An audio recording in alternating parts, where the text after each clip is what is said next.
Today was the October DART Board of Commissioners meeting and provides our next look into the minds and thoughts of the local leaders as they decide our future of public transportation here in central Iowa.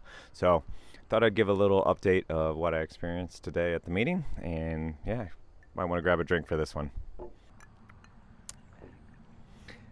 The meeting started off with comments from CEO Amanda Wonke, just kind of stating where we were from the last meeting, is that we're still pretty much stuck. We have a standoff between Des Moines and the suburbs over the funding formula, and that's making it a little difficult to plan and move forward, as well as just, it's hard for staff. Their job is to run a transportation network, not be politicians, and they're stuck in the mud of the politics right now. So it wasn't all disappointing, but it was kind of a reality check of where we are, and that was a little disappointing. We also talked about steps for the next commissioner workshop, what that kind of agenda and scope would look like, but also some of the realities of the fact that Grimes has now left the commission, and Pleasant Hill just left last month, and we're at risk of kind of member communities deciding to opt out, and we have to talk through the legal and fiscal implications of all that.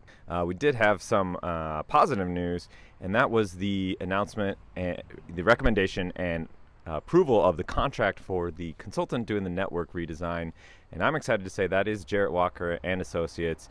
Jarrett is one of the world's leading public transportation experts, especially regarding bus networks, and obviously that's important for us. So I'm excited to have Jarrett here on the ground in Des Moines. He's awesome. He's taught me a lot about public transportation. I just hope we have some sort of system left for him to work with. After getting through the rest of the kind of just normal monthly board meeting stuff, Polk County Supervisor Angela Connolly read a statement from some other kind of longer term leaders here that really read more or less as kind of a chastising parent telling the kids to knock it off and stop fighting. And this was directed at the city of Des Moines and the suburbs, explaining that regionalism has been extremely important for our growth as a community. It's been important to our success, and if we get into a condition where member communities just start looking at it and saying, what's in this for me, we risk losing a lot of the success we've had. And I think that's true, obviously. Said she understood both sides from the Des Moines perspective and the suburbs perspective. I think ultimately they probably chose to side a little bit with the city of Des Moines, saying more or less like, look, if you guys aren't going to fund this thing, that's pretty dumb. But the suburbs, if you're going to blow the whole thing up because of this, that's really dumb. So their push was for regionalism, and that we really need to just sit down and figure this out. I agree.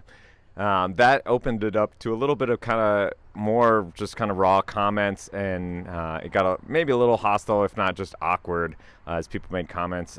Russ had his thing where he basically said, from the suburbs perspective, we need to see a commitment from the city of Des Moines. They don't really care how Des Moines pays for its fair share. They just need Des Moines to honor the previous commitment. Des Moines has said, again, that they don't think it's right or fair, and that we really need to talk about this funding formula. What I don't understand, or I'm trying to figure out, is where the city of Des Moines, my community's leverage is in this negotiation. Everyone's really kind of putting their finger towards the nuclear button and claiming they're going to tap it and we'll blow the whole thing up. Are we willing to do that? We stand to lose the most if we lose a regional transit authority. So that's what I'm trying to figure out. Maybe some of this leverage lies with the county, but it seems like, we're moving this game of chicken. We're now another mile down the track, and no one's really flinching yet.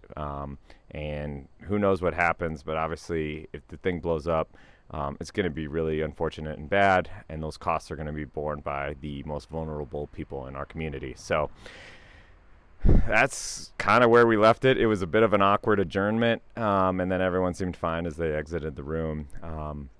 But we don't have a path forward yet. The city of Des Moines says they're coming back with a response at some point. What that means, where it goes, it's still TBD, and we'll see. But I think there's a path forward in there somewhere. I think there's a risk of a path of destruction.